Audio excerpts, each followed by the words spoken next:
Olá, boa noite. Está começando mais uma edição do programa Agrodebate, o programa que debate o agronegócio para você aqui na tela do canal AgroPlus. Obrigado a você que já está ligado conosco. Hoje é quinta-feira, dia 23 de outubro.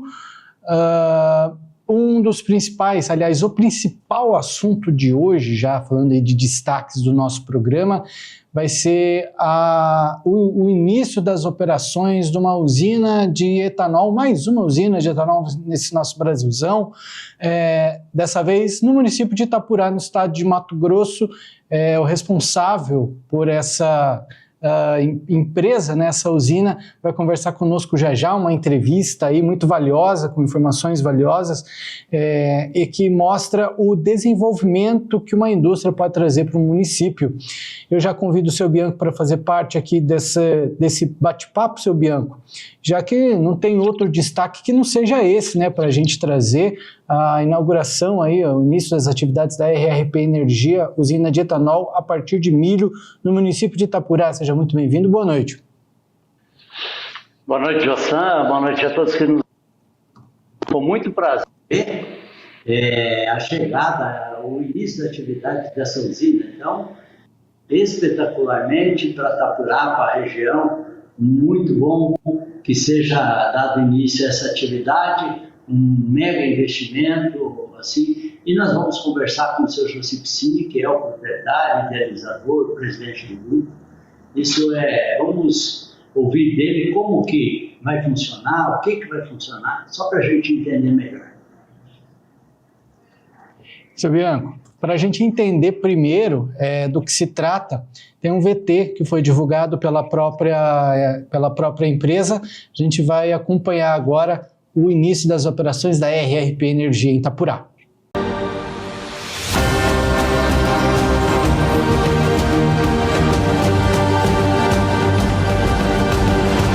A RRP Energia tem o prazer de lhe dar as boas-vindas e dizer que oficialmente começamos nossas operações produzindo etanol de milho DDGS e WDGS. Nosso comissionamento foi um sucesso absoluto e iniciamos a produção com êxito total.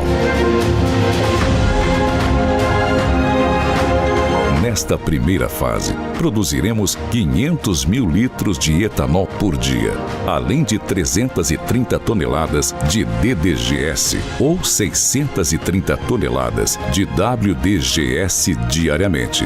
E na geração de energia, seremos autossuficientes, gerando mais de 17 mil quilowatts por hora. Nós estamos materializando aqui um sonho coletivo. A produção de etanol de milho representa sustentabilidade, segurança energética, desenvolvimento para a região.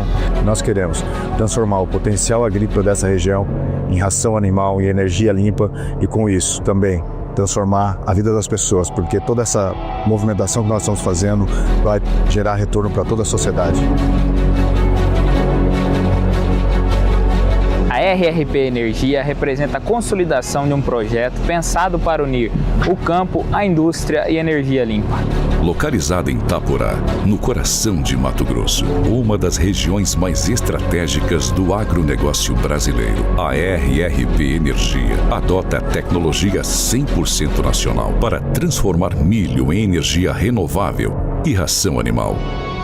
Nós da família Piscini, há mais de 40 anos, acreditamos na força das pessoas e no agronegócio brasileiro.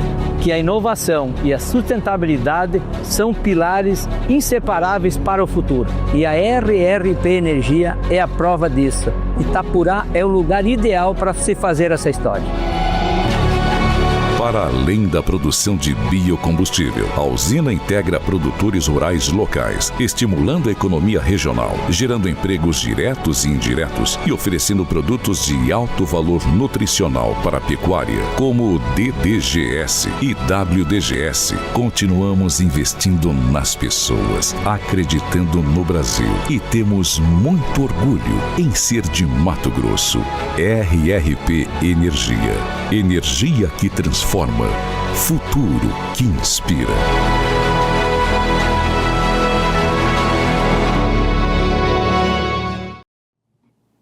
Inspirador, seu Bianco, com números que são representativos. E a gente vai conversar, então, no programa de hoje, logo no início, agora mesmo, com o Joci Piscini, que é responsável aí, inclusive, por essa grande indústria. Então, eu gostaria de perguntar para o senhor, né? O senhor conhece muito bem ele, Joci Piscini, vice-prefeito da cidade de Lucas do Rio Verde, é um cara muito empreendedor, tem muita coisa a respeito dele aí. Vamos trazer um breve resumo de Joci Piscini? Então, Jossan, Joci Piscini é uma pessoa que acorda às 4 horas da manhã e para de trabalhar às 10 horas da noite. É uma pessoa fantástica, conheço ele há anos. É uma pessoa que pensa no progresso geral, no progresso da comunidade, um investimento aí de milhões, bilhão, acima de bilhão. Então isso não é um projeto pessoal, é um projeto que beneficia uma comunidade inteira, é um projeto que beneficia produtor rural, beneficia consumidor de etanol, então beneficia uma cidade, uma comunidade, um estado inteiro. Então, somente elogios para ele. O programa só está começando, eu faço o convite. Vamos debater o agronegócio?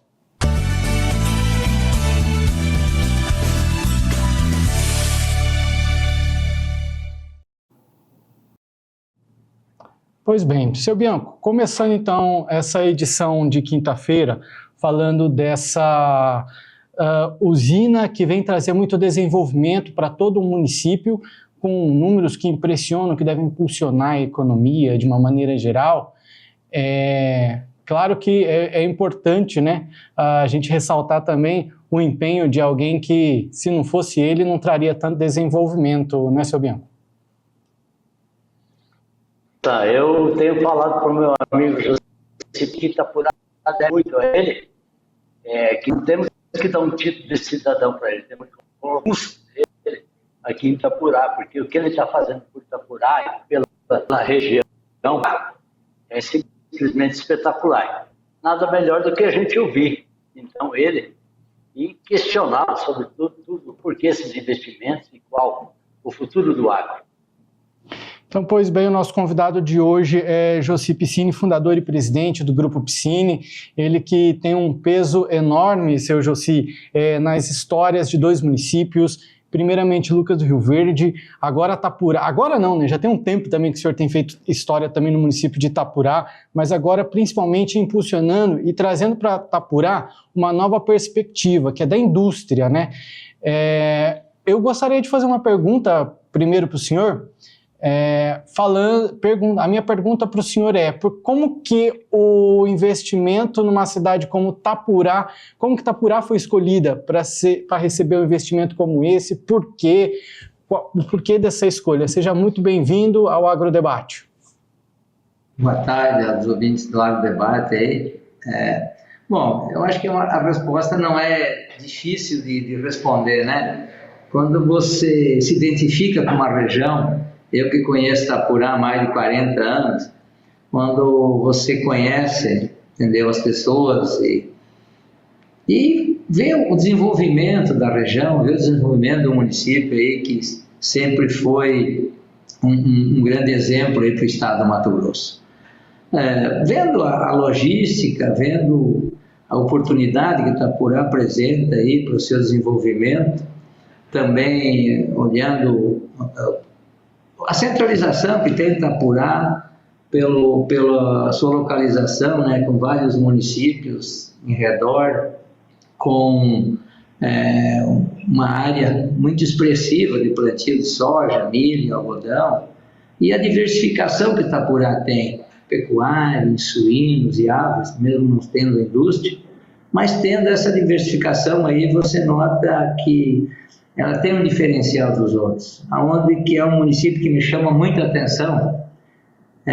Dos municípios fora da BR-163, o município que mais tem proprietários que moram na cidade é Itapurá.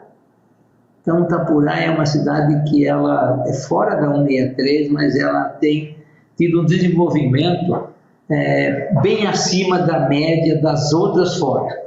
Então eu acredito muito em Itapurá e que me levou a tomar essa decisão aí são diversos fatores, sabe? Primeiro, o apoio que a gente teve quando veio aqui, né, e pensando, olhando como é que o que ia fazer, como é que ia desenvolver essa atividade aí de indústria. E como a cidade recebeu, como as pessoas, o poder público recebeu, isso chamou até a atenção, entendeu? Todo mundo abrindo as portas, e o que precisa, e o que precisam fazer. Isso traz um diferencial muito grande. Também olhando para um outro viés aí, né, você nota que você precisa procurar algum lugar onde que você saia um pouquinho daquela concorrência acirrada, né? E Itapurá tinha um visual assim, muito importante, porque Lucas tinha a dela, Mutum tem a dela, Sinop tem a dela, Sorriso tinha a indústria dela. Mas não, Itapurá eu acho que é um país novo aí para esse problema, para esse assunto aí tem uma demanda espetacular. E a gente achou que aqui seria bom, porque nós temos também várias propriedades aqui perto. Então você precisa unir o útil ao agradável, e foi o que a gente enxergou aí. Com certeza eu acho que hoje eu confirmo isso, que foi o melhor lugar que nós tínhamos para escolher para montar essa indústria e fazer o desenvolvimento de Itapurá e da região, junto com o povo de Itapurá, junto com os produtores de Itapurá e da região aqui.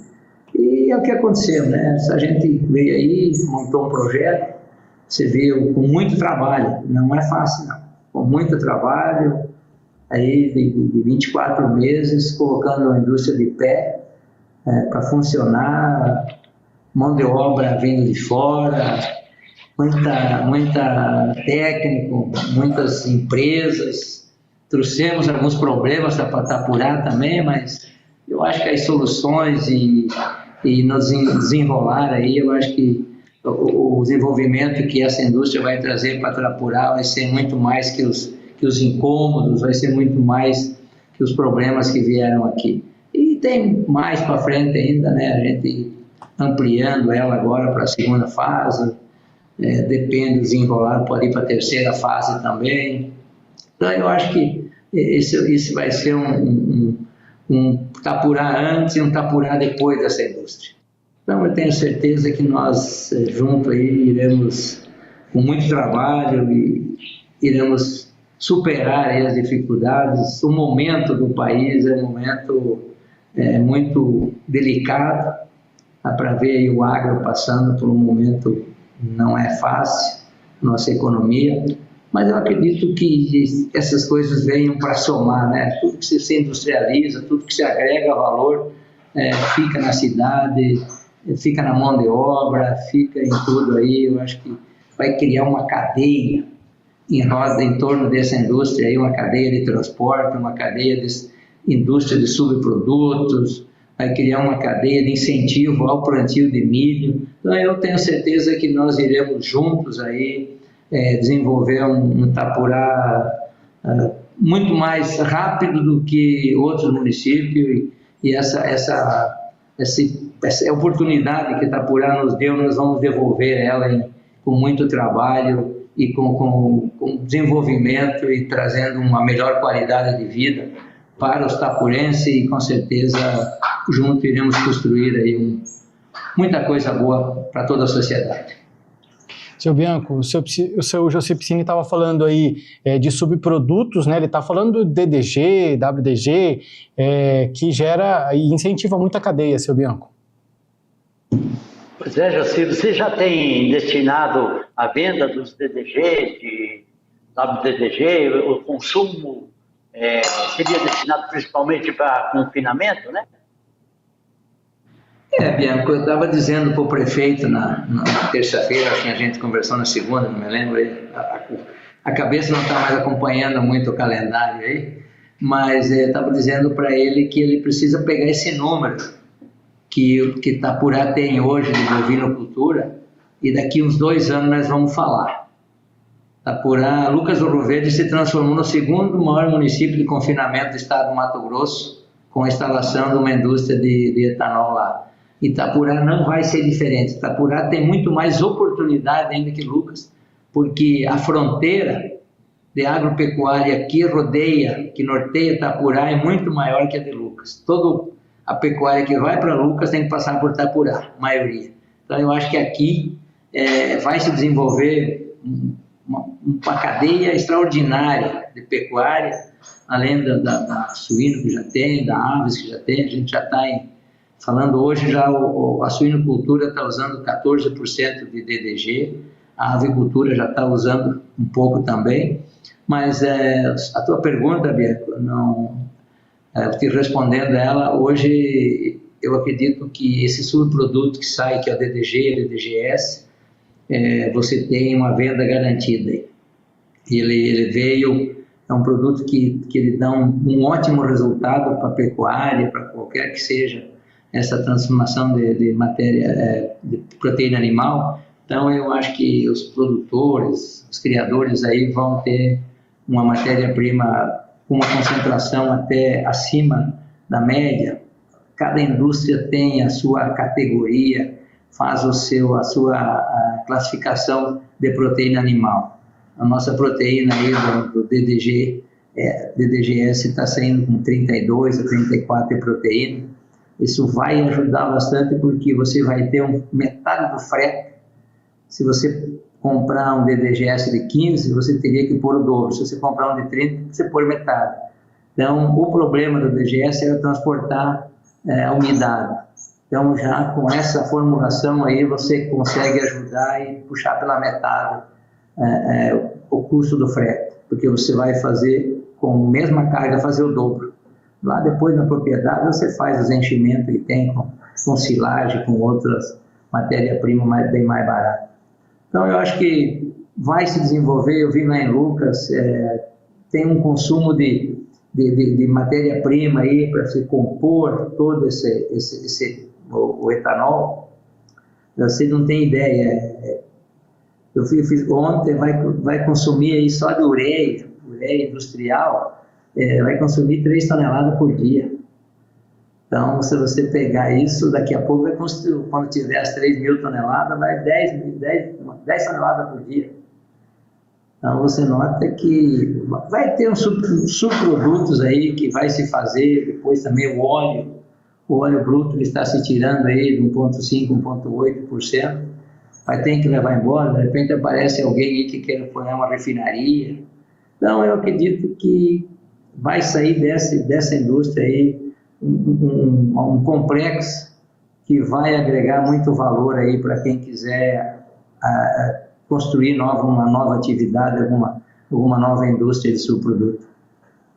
Seu Jussi, vocês deram início às atividades e a capacidade da usina inicial de moagem é de 1.100 toneladas de milho por dia. Ou seja, a gente vai incentivar o produtor local, a gente vai incentivar a cadeia de uma maneira geral. Olha aí as imagens, como elas são espetaculares, né? Parabenizando mais uma vez aí vocês por essa iniciativa. O senhor tem uma expectativa de números desse DDGS, do WDGS? Existe uma expectativa de números aí para essa produção? Quantas propriedades podem ser receber esse produto para que barateie ainda mais aí a cadeia? Não, hoje a indústria, um pouco dentro de 4, 5 dias aí, hoje ela está com 80% da capacidade aí, mas eu acredito que em 5, 6 dias aí a gente vai chegar em 100% da capacidade, 1.100 toneladas de milho dia. Isso vai produzir 350 toneladas de DDGS e 650 de DGS. Então, tem uma fórmula, depende das condições aí, que o cara está na bovinocultura, se ele está numa recria, se ele está num acabamento. Isso tem tudo uma formulação para você colocar a porcentagem. Mas eu tenho certeza que isso vai no município de Itapurá, Ipiranga, Itanhangá e o resto de Lucas aqui. Nós não precisamos sair fora para que esse consumo seja consolidado aí com os produtores aí. Tem muita gente pedindo aí de outros municípios, Juara, Juína, que aqui tem uma saída espetacular e lá tem um plantel pecuário muito grande. Então eu acredito que lá também tem. Então, a preocupação nossa é que nós tenhamos aí o milho, a matéria-prima mais importante que saia esse seu produto. O milho vai consumir aí este ano 300 mil toneladas até junho, com menos porque atrasou a obra, mas a partir do ano que vem vai precisar 1 milhão de toneladas. 1 milhão de toneladas você vai ter que Itapuraí, 100% da produção de Itapuraí não sei se dá. Então você vai precisar pegar dos municípios vizinhos aí para complementar. E isso vai deixar de ter frete, vai deixar de precisar colocar milho para fora, vai ter armazenagem e tudo. Então eu acho que essa cadeia vai beneficiar a cadeia, vai beneficiar aí os produtores, resolvendo o problema de armazenagem, não tendo mais milho no tempo. E em torno disso, eu acredito que incentivo também no plantio, quando o produtor faz essa venda antecipada um pouco, garantindo o preço lá na entrega, ele consegue também fechar os seus insumos aí com um pouquinho mais de segurança e com isso ele planta, às vezes, mais seguro e planta sabendo quanto que ele gastou e quanto que ele vai produzir no final para ganhar. Muito bem, eu estou esperando regularizar, que eu acho que o seu Bianco está meio travado, mas é importante a gente lembrar também, seu Jossi, que a obra está em 2 etapas, né? Uma que está terminando de ser concluída e outra que está prevista para o ano que vem, ali para o meio do ano de 2026, né? Aí a gente pode conseguir atingir essas 3 mil toneladas por dia que o senhor falou. É um investimento que movimenta a economia do município. Quando a gente fala de números, boa parte dos investimentos também, eles vêm do município de Itapurá e eles vão retornar para o município. Os investimentos, eles saíram, existe uma terceirização do trabalho. Como é que funciona o investimento para a criação da usina? Com muitos componentes para compor a segunda etapa também já foram construídos. Então já estamos em construção da segunda etapa. Quem teve a oportunidade de ver aí, os equipamentos estão todos aí. Nós temos daqui até o dia 15 de junho de 26 para startar a segunda etapa, que vai para 3.100, 3.200. Então nós não podemos perder muito tempo. Sabemos que agora temos um tempo de chuva aí, né? Graças a Deus, a chuva é bom que vem. Mas a gente vai voltar a ter aquele número de colaboradores, de pessoas, de empresas. Daqui a 30 dias a gente vai voltar aí com tudo já. Estamos só esperando ficar prontos os projetos que atrasaram um pouco aí, houve umas mudanças, mas eu acredito que já tem empresas trabalhando e vai voltar o fluxo igual, um pouquinho menos que foi na primeira etapa aí, porque agora não tem mais tanque para fazer. Tem uma metal, ele vai ser um pouquinho menor, né? E daí os armazéns, estamos no 3º já construindo, vai para o 4º armazém, e daí construir as dornas, construir todo o equipamento aí, destilaria. Isso vai empregar aí mais umas 600, 700 pessoas, eu acho, até mais um pouco, fora as pessoas efetivas que nós temos hoje lá com mais de 150. Então, eu tenho certeza que vamos dar um trabalhozinho para Itapurá de novo aí até junho, julho do ano que vem, incomodando um pouco aí, mas depois vem o resultado disso. Só se encaminhando para a gente já finalizar, que eu sei que seu tempo é curto, viu, seu Jossi? Ainda para concluir esses números, né? Eu particularmente, eu gosto muito de números, porque isso faz a gente entender melhor o impacto que um investimento como esse traz para um município de maneira geral. O senhor acabou de falar de empregos. Qual que é a expectativa da quantidade de empregos gerados de maneira direta e indireta com essa usina, seu Jossi? Olha, eu vejo que só vai diluir na cidade esses mesmos empregos que está construindo. Porque se você olhar hoje aí para quando tiver, depois da segunda fase, pronto, 1.250 milhões de litros por dia, você vai ter que ter quantos caminhões? Se você pegar 53 mil toneladas a dia, não vai poder receber esse milho tudo em 30, 40 dias, que é a janela de colheita. Então vai ter que ter outros armazéns. Eu digo que vai ter 150 pessoas lá dentro e mais 500 fora. Então, as 650, 700 pessoas, que foi a média de construção, direta e indiretamente eles vão ter que estar trabalhando aí. Não tem outro jeito. Porque esses 500 mil litros dia de etanol agora, você vai ver daqui uns dias aí, já é 15 caminhões que está carregando por dia de 40 mil litros. Então, queira ou não queira, esses caminhoneiros vão ter que morar em Itapurá. Muito difícil você não ter uma frota para você não levar isso. Queira ou não queira, mesmo que seja freteiro, terceirizado, mas se o cara tem um frete para sair daqui carregado e voltar carregado com óleo diesel, ele vai ter que morar aqui. Então eu tenho certeza que esses 650 empregos que hoje está direto, vai ser indiretamente também, sempre vai ter isso aí para mais um pouco até. Seu Bianco, de volta aí, vamos lá. Então, já estou fora do microfone, não está me ouvindo? Está ouvindo? Beleza? Tá tranquilo. Jussi, eu sei que você é uma pessoa muito ocupada aí, eu queria saber aonde que você arruma tanto tempo, tanto para tantas atividades suas, e é Show Safra, e é presidente da APA, e é todos os grupos. Eu sou um admirador desse tempo. Me conta o dia a dia aí um pouco, para nós falar de você.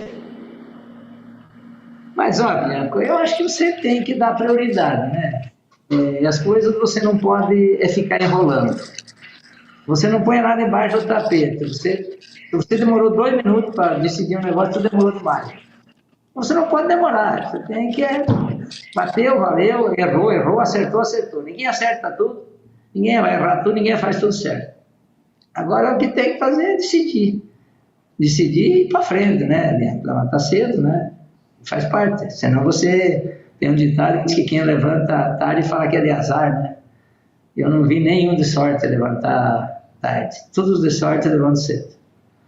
Então você tem que desenrolar. Eu acho que faz parte, né? Isso aí não tem milagre, não. Tem quantos milhões de brasileiros que fazem isso e bem melhor que eu. Seu Jussi, que é vice-prefeito da cidade de Lucas do Rio Verde, inclusive tem uma grande relevância. O senhor foi fundador da Fundação Rio Verde, né, também, né, faz parte aí até hoje da diretoria, trazendo investimento, a exemplo do Show Safra, por exemplo. Eu acho que só para a gente finalizar, seu Jussi, o Show Safra ele é um evento que ele está entre os maiores do Brasil, né? Aqui para o estado de Mato Grosso ele representa, se eu não me engano, o maior, se eu não estiver errado, em relação ao número de expositores, a quantidade de pessoas que frequentam, se não for o maior entre os maiores.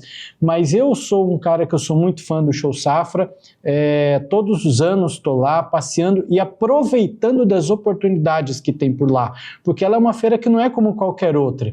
E já foi anunciado para o ano que vem, já, né, as datas, inclusive, para o Show Safra do ano que vem. Será que a gente não consegue com o senhor aí já alguma das novidades que vem por aí? Com certeza. Não, o Show Safra, eu acho que ele é eu considero ela a terceira maior do país hoje, entendeu? Concorrendo. Quando a gente assumiu agora o Show Safra Mato Grosso, aumentou as responsabilidades também, né? Você se dispõe a fazer uma feira que vai representar o estado do Mato Grosso, você precisa fazer uma feira na altura, né? Então, sempre trazer aí tudo o que tem de última geração em inovação, em tecnologia, e é o que o Show Safra faz hoje.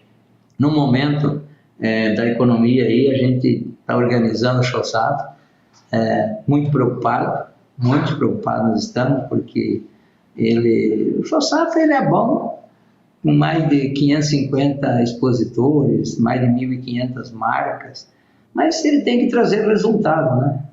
Trazer resultado para os expositores. O produtor, ele só compra, ele investe quando ele tem liquidez.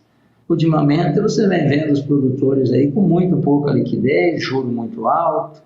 Então nós vamos atravessar aí uns momentos não tão bons, entendeu? Acho que vai servir para a gente se reinventar, vai servir para a gente aprender mais alguma coisa, entendeu? Mas o Show Safra eu acho que vem bastante novidade aí, a gente está organizando aí mais umas novidades, muita dela em tecnologia. A gente está muito preocupado, sabe, em preparar as pessoas aí, porque hoje tudo que for atividade econômica, se você não implementar uma tecnologia, você não consegue acompanhar. Então você precisa implementar a tecnologia, você precisa fazer com pouco, fazer mais, com menos tempo, as janelas de plantio, janela de colheita, as oportunidades. Eu comento que uma vez nós ganhava dinheiro, né, Bianca, trabalhando com os braços. Hoje você não ganha mais, hoje você tem que pegar uma oportunidade, uma parceria, você precisa estar muito atualizado para você poder dar conta aí, entendeu? Então, acho que o Show Safra é um ótimo lugar, uma oportunidade das pessoas conhecerem novas práticas, novas tecnologias, aí, porque às vezes nós achamos que para ter uma feira tem que ir lá em São Paulo, uma feira grande, não precisa. Nós vamos trazer tudo que tiver nos grandes centros aí, em março do ano de 26, aí a gente vai ter uma feira de muita tecnologia para apresentar aí para os produtores e para toda a população. Seu Bianco, para finalizar...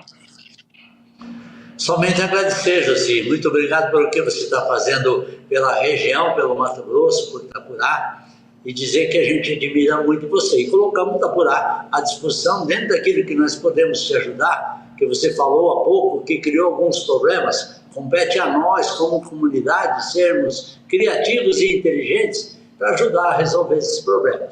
Mas esses não são problemas. Tudo aquilo que você traz para Itapurá são benefícios e não problemas.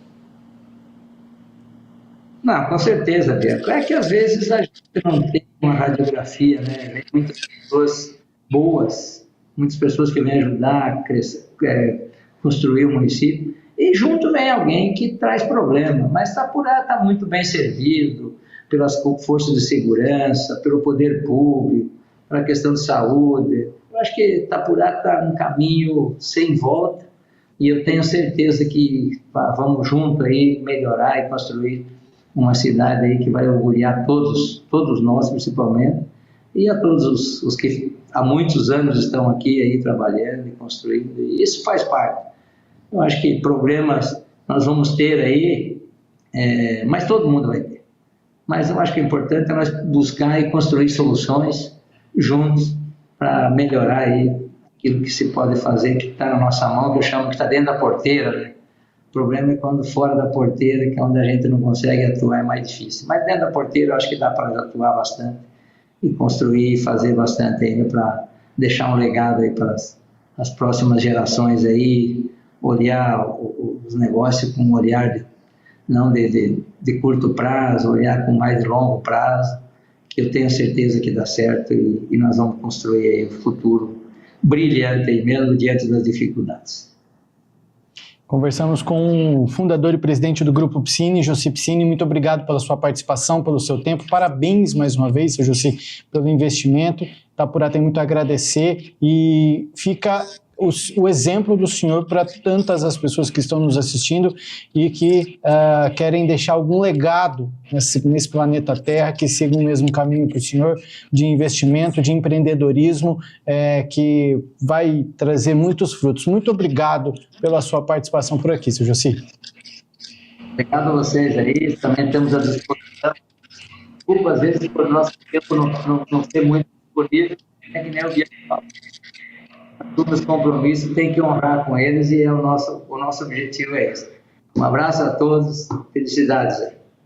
Preocupante seria se o senhor tivesse tempo de sobra para a gente, aí a gente ia ficar preocupado. Valeu, um grande abraço. No próximo bloco a gente vai falar sobre petróleo que subiu 5% as ações depois das sanções dos Estados Unidos contra a Rússia. O nosso intervalo é rápido, a gente já volta.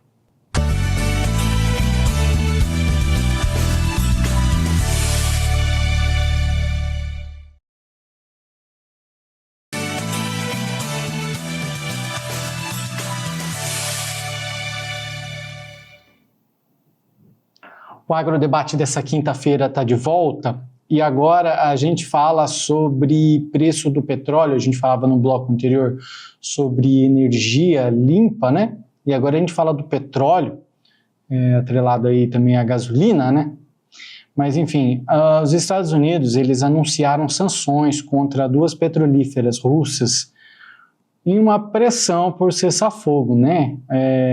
O secretário de Tesouro dos Estados Unidos diz que incentivamos nossos aliados a se juntarem a nós e aderirem a essas sanções. Bom, que foram contra 2 maiores empresas petrolíferas da Rússia, né, ontem, quarta-feira, apelando para o governo de Vladimir Putin para que concorde com esse cessar-fogo imediato. E isso fez com que os preços do petróleo disparassem 5%, né? Vou conversar com o seu Bianco.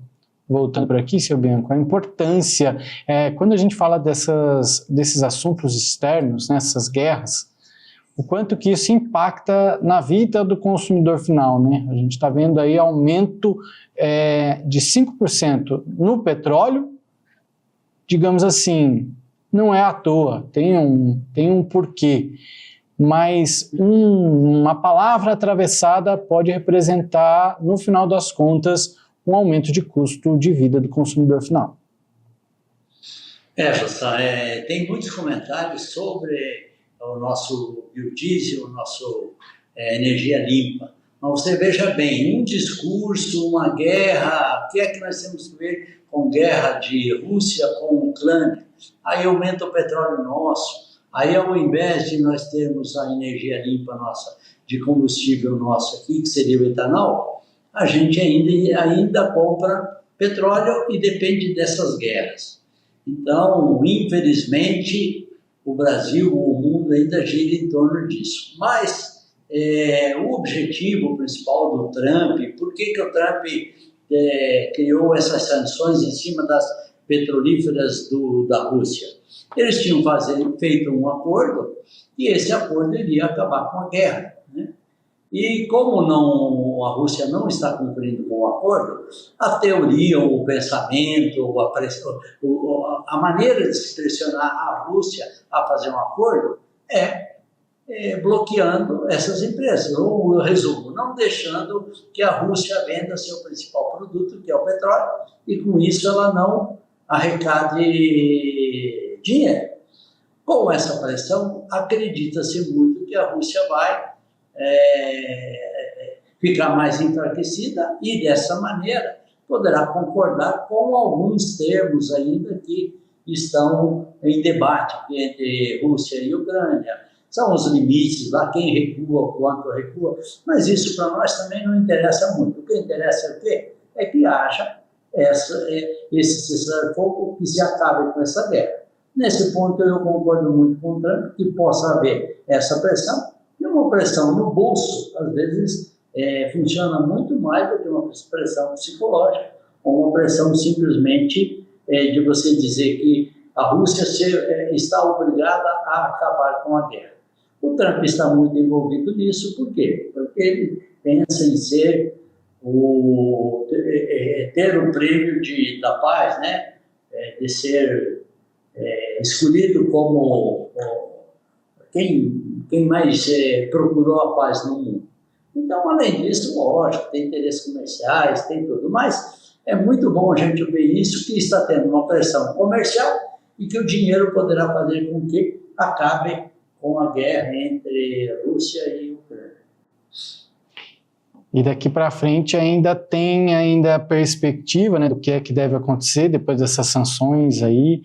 Vai depender também da reação da Índia, né, e do fato da Rússia encontrar compradores alternativos. Então, o que a gente pode esperar, na sua opinião, daqui para frente ainda? Manter nesse preço que subiu mais de $2.000, mais de $2 por barril? E o que a gente pode esperar daqui para frente, na opinião do senhor? Se a guerra continuar, os preços vão subir, sem sombra de dúvida, porque haverá menos oferta de mercadoria no mercado. O Brasil mesmo importa muito petróleo da Rússia e vamos que os Estados Unidos falem para o Brasil, se vocês comprarem petróleo da Rússia, vocês se tornam inimigos nossos, não vou comprar mais nada de vocês, fica a taxação de vocês, a conversação com o Lula no final do mês vai ser diferente. Ele vai pressionar o Brasil também para que o Brasil não compre o petróleo da Rússia. Então o Brasil se obrigará a não comprar o petróleo da Rússia. Não comprando, a Rússia se obriga a acabar com a guerra. A Rússia vai ser persistente, vai continuar querendo manter a guerra. Não haverá oferta de petróleo dele para o Brasil deve comprar de outros locais, esses locais automaticamente vão aumentar o preço. Então, se não acabar a guerra, dia por dia o petróleo vai subir. Muito bem. Donald Trump, inclusive, está dominando os nossos assuntos aqui. A gente vai mudar de assunto e continua falando de Donald Trump, porém, Trump está pressionando a Coca-Cola. Isso aí, sim, agora falou com o consumidor, agora falou comigo também, a minha Coca-Cola pode ser afetada, então aí me preocupa. O que é que acontece? Trump está pressionando a Coca-Cola para usar açúcar de cana, mas a Coca-Cola está aí com algumas dificuldades. Eu até fiquei curioso porque eu não sabia dessa informação. Nos Estados Unidos, a Coca-Cola usa tradicionalmente um xarope de milho de alta frutose. Olha que interessante aí, para adoçar as bebidas, xarope de milho de alta frutose. E o presidente, ele pressionou a Coca-Cola a fabricar, né, essa versão do refrigerante usando açúcar de cana produzido nos Estados Unidos. O problema é que a empresa ela não consegue obter açúcar suficiente, segundo ela, nem capacidade de produção para lançar o produto em larga escala, né? Em entrevista à Bloomberg News, na terça-feira, dia 21, o diretor financeiro da Coca-Cola afirmou que a fabricante está começando a lançar uma Coca-Cola feita com açúcar de cana americano, mas que o avanço ele ainda é limitado, justamente pela oferta doméstica e pela capacidade de ampliar a produção em garrafas de vidro. Aí ele já afirmou, vai ser um lançamento gradual, há uma quantidade limitada de açúcar de cana disponível nos Estados Unidos. Ou seja, olha o poderio, né, que o presidente americano tem de influenciar empresas. A gente acabou de ver aí o petróleo, o preço do petróleo que impacta todo mundo. A sua Coca-Cola em casa pode também sofrer algum tipo de sanção. Ninguém sabe o que Donald Trump vai fazer amanhã, né, Sabiano? Não, é a pura verdade. Ninguém sabe o que ele vai falar amanhã. Um dia ele fala uma coisa, outro dia ele fala outra. Tem que ver qual o interesse dele. Ele está pensando mesmo na saúde, por mudar o tipo de açúcar, ele está pensando comercialmente, porque, veja bem, como a Coca-Cola mesmo falou, eles não têm da cana-de-açúcar estrutura hoje para produzir todo esse açúcar. Será que o objetivo do Trump é produzir e consumir um açúcar mais da cana, ou ele quer produzir mais álcool da cana? Porque, Jostan, se você começar a produzir da cana mais açúcar, automaticamente você produz menos álcool. Então, qual é o pensamento? Será que o pensamento do Trump é aumentar o consumo, diminuir o consumo do etanol da cana para aumentar o etanol do milho? Será que é isso? Ou será que ele está pensando regularmente na saúde, para melhorar, para ter um açúcar de melhor qualidade na Coca-Cola? Realmente, do Trump não dá para você ter uma imaginação do que ele está pensando mesmo, porque ele joga para todos os lados. Você viu, ele está se metendo na Rússia, como se mete na Coca-Cola, às vezes você tem que deixar que o mercado mesmo diga se é melhor um açúcar de cana-de-açúcar ou é melhor um açúcar do xarope do milho. Se lá nos Estados Unidos eles estão produzindo o xarope do milho, a indústria está preparada, está produzindo a quantia suficiente, tá? O mercado está absorvendo isso. Por que mudar? Deve ter algum motivo, né? A mudança, ela poderia ser, para nós consumidores, ela poderia ser um pouco mais clara. Porém, isso ninguém vai saber ao direito se o Trump está tirando para a direita e vai acertar na esquerda, ou se está tirando na esquerda e vai acertar no centro. Isso somente os estrategistas dentro do próprio Congresso, da própria administração dos Estados Unidos é que pode afirmar. E veja bem a situação do comerciante americano, né, do comércio, da indústria americana, tendo que lidar com esse problema de tarifas, políticas comerciais voláteis, efeitos da paralisação do governo, que a gente falou por aqui, né, que ameaça pagamentos de assistência familiar. As companhias do setor alimentício também estão sob pressão para adotar ingredientes considerados mais naturais. Essa política de chegar e chacoalhar tudo, virar tudo de cabeça para baixo, também pode representar um risco interno, né? Eu acho que é muito arriscado também. Veja bem, José, se você está aí lá dentro dos Estados Unidos, fazendo o xarope do milho, usando tudo ele, como é que eu vou te dizer, a produção e o consumo, geração, tudo certinho, tudo. Aí ele quer mudar, ele pensa em mudar, pressionar os caras para mudar. Poderia ser uma mudança programada, dentro de 1 ano, 2 anos. Ah, não, eu quero que você importe, então, o açúcar da cana e eu vou taxar o açúcar da cana. Ou não, ou eu vou liberar, então, a taxação. Da onde é que vai vir esse açúcar? E o que é que ele vai fazer com o excedente do xarope do milho? Então, é muito problemático, né? Não dá para se entender qual o objetivo principal do presidente Trump. Está muito atrelado a um termo que a gente fala muito por aqui, que é segurança jurídica, né? Você imagina, se existe uma demanda para esse xarope de milho de alta frutose, indústrias tiveram que ser criadas, e aí, o que é que você vai fazer com esse excedente que o senhor estava falando, né? É uma insegurança econômica também, isso pode deixar Trump em maus lençóis. A imagem dele já não está das melhores dentro dos Estados Unidos, e medidas drásticas como essas, e pode representar problema. E outra, cada presidente entra vai falar, não, vamos fazer, eu quero da cana-de-açúcar. Não, eu quero da frutose do milho. A indústria americana. E aí, vai para que lado? Como que se volta a produzir tudo de um tipo ou de outro? Isso leva, e uma mudança radical, a palavra que você falou, radicalmente, não funciona para ninguém. Você tem que fazer as coisas gradativas e deixar que, ao invés de que seja uma mudança de um momento para outro, a mudança tem que ser progressiva e conforme o consumidor mesmo, ou a própria indústria, conforme seja a maneira mais econômica para as duas partes. Por quê? Quanto mais caro custar uma mudança dessa do açúcar, você acha que o custo disso vai sobrar para quem? Para quem tomar Coca-Cola lá no final. Não tem outro jeito, o custo vai para o consumidor final. Muito bem, seu Bianco, vamos encerrar esse assunto e a gente vai continuar falando de Trump ainda no próximo bloco. Já eu te chamo de volta. No próximo bloco a gente vai falar sobre Trump quadruplicar a cota tarifária para a carne bovina argentina, ou seja, ele quer mais carne argentina, aí passa a comprar 80 mil toneladas e pode ameaçar a carne brasileira, né? O que será que vai acontecer daqui para frente? O intervalo é rápido, a gente já volta.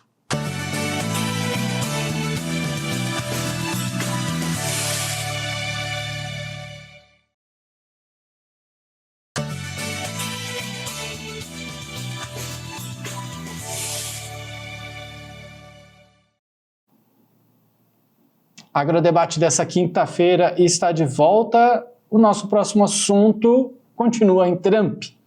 O Trump quadruplicou, né? O governo do presidente dos Estados Unidos está quadruplicando a cota tarifária para a carne bovina argentina para 80 mil toneladas, viu? Isso para reduzir preço, quer reduzir o mais rápido possível o preço da carne lá nos Estados Unidos. Em outra oportunidade, a porta-voz da Casa Branca, ela disse que Trump havia se comprometido a proteger os pecuaristas e proporcionar alívio econômico aos americanos comuns Segundo a administração, o governo conseguiria ambos os objetivos ao expandir as importações de carne bovina da Argentina para reduzir os preços do consumidor no curto prazo e ao implementar novos apoios aos pecuaristas. Na quarta-feira, o Departamento de Agricultura dos Estados Unidos anunciou uma nova iniciativa para expandir o rebanho bovino doméstico e apoiar pecuaristas americanos depois que Trump, na sexta-feira, disse que estava trabalhando para reduzir o preço da carne bovina no país. Seu Bianco, e aí, hein? Volta aqui comigo, por gentileza, para a gente falar sobre esse assunto que pode impactar o produtor rural, o pecuarista brasileiro. Joção, acho que vai impactar e vai impactar muito com o produtor brasileiro. Nós precisamos entender a amizade entre Argentina e Estados Unidos. Os dois presidentes são muitos amigos, os dois presidentes são de direita e eles querem um auxiliar o outro. A Argentina em crise, o governo Milei está em crise e os preços começaram a voltar a subir. Ele perdeu a eleição na região da capital e perdeu uma distância muito grande. Então o Trump quer ajudar a Argentina. Como que amigo pode ajudar amigo? Nesse impacto que estamos vivendo hoje de taxação, a Argentina não está sendo taxada em nenhum produto como os Estados Unidos. Então, eles estão liberando, já estão comprando bastante carne de lá, e a taxação da carne brasileira é 50%, né?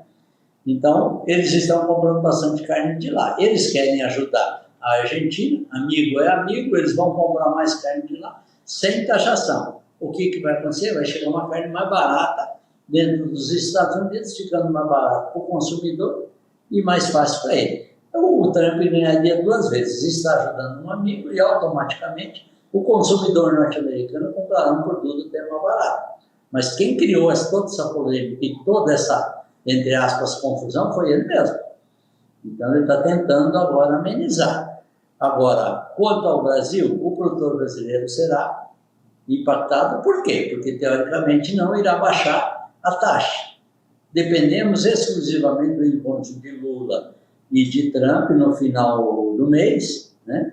O Lula foi muito bem esses dias que falou que queria uma conversa harmoniosa, tal, toda aquela situação. Só que hoje de manhã já vi uma notícia que ele tocou na ferida e daí tá tudo aquilo que ele conversou de bom até esses dias. Hoje de manhã eu acho que jogou pelos ares. Por quê? Porque ele falou da moeda, que cada país tem que ter sua moeda forte e tal. O que é que criou a briga entre Trump e Lula? Ele dizendo lá nos BRICS que queria se criar uma moeda dos BRICS e tal. Isso, mexeu na ferida dos Estados Unidos. Os Estados Unidos são os criadores, ou é o dólar. O dólar é a moeda mundial.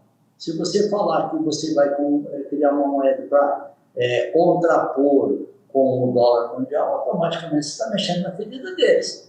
Então, acho eu que o Lula perdeu uma bela oportunidade hoje de não se falar nada em moeda, que eu acho que daí a conversa estaria indo com alinhamento que eu acreditaria muito que se acabaria com as taxações. Agora, não sei até onde essa conversa de hoje de manhã vai prejudicar.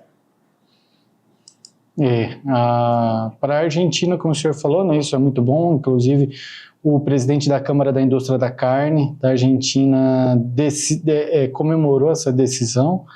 Ele falou que é uma boa notícia para o setor, a carne bovina argentina é altamente valorizada nos Estados Unidos, tem ótima repercussão na imprensa, e aí a gente volta para aquele assunto que a gente sempre conversa por aqui, né? Quando você começa a perder um mercado, para você recuperar ele, é muito mais difícil. O senhor acredita que essa, de fato, é uma porta de entrada para a Argentina, para a carne argentina dentro dos Estados Unidos e um risco brasileiro de nós perdermos aí espaço no mercado americano e temos que lutar daí por outros mercados daqui para frente? Vamos analisar e vamos comentar como consumidor. Nós somos o consumidor norte-americano. Nós comprávamos a carne brasileira, e a carne brasileira é alimentada de uma certa maneira. Então tem um gosto. Tem um sabor, tá bom. Não estamos tendo a oportunidade de comprar a carne brasileira, nós dois consumidores norte-americanos. O que vai acontecer? Está vindo a carne argentina, mais barata. Talvez os primeiros dias, o primeiro churrasquinho, nós até não vamos estar muito adaptados. Porém, com o passar dos dias, o nosso paladar irá se acostumar com aquele modelo de carne argentina. E aí depois, quando nós tivermos lá na frente que voltar o mercado brasileiro a não ser taxado, automaticamente o consumidor norte-americano estará com o gosto afinado para a carne argentina. Será que ele vai voltar para a carne brasileira ou vai continuar com a carne argentina? Se você está acostumado a consumir um determinado produto e ele não está fora do patamar de preço, você vai continuar sempre consumindo aquele produto. Por quê? Porque você está conhecedor daquele produto, você conhece o produto, você gosta do produto, você já acostumou a esse produto. Então, no meu entender, a carne brasileira está perdendo muito espaço e se deixar a carne argentina tomar o mercado norte-americano, nosso mercado pode procurar outros países para vender, porque o consumidor norte-americano vai ser difícil porque a carne argentina e a carne uruguaia são carnes muito saborosas. O senhor falando do sabor, isso tem muito a ver, como o senhor falou, do sistema de produção, alimentação, e lá predomina o Angus e Hereford, que são raças britânicas conhecidas por carne macia e marmorizada. Daí tem muito a ver com maciez, sabor, suculência. Acho que o brasileiro ele não está acostumado a conhecer outras carnes, porque aqui a gente tem uma oferta muito grande, então a gente consome o que a gente tem aqui, né? A gente não precisa, como os Estados Unidos, importar para a gente ter carne de qualidade. Agora, essa escolha do consumo por parte do consumidor americano pode ser uma realidade. O programa de hoje terminou, seu Bianco. Infelizmente acabou o nosso tempo. Muito obrigado pela sua participação, mais uma vez. Um grande abraço e até amanhã. Obrigado por você, Justão. Obrigado por ter dado essa oportunidade de a gente ter conversado com essas pessoas hoje, principalmente o seu José Piscini. Obrigado a você e a todos que nos ajudaram e a todos que nos assistiram. E até amanhã. É uma honra, né? Como a gente falou, o cara é fera, bicho. Valeu, seu Bianco. Uma boa noite. Até amanhã. A você que nos assiste, obrigado também pela sua companhia. Amanhã a gente está de volta. Boa noite e até lá.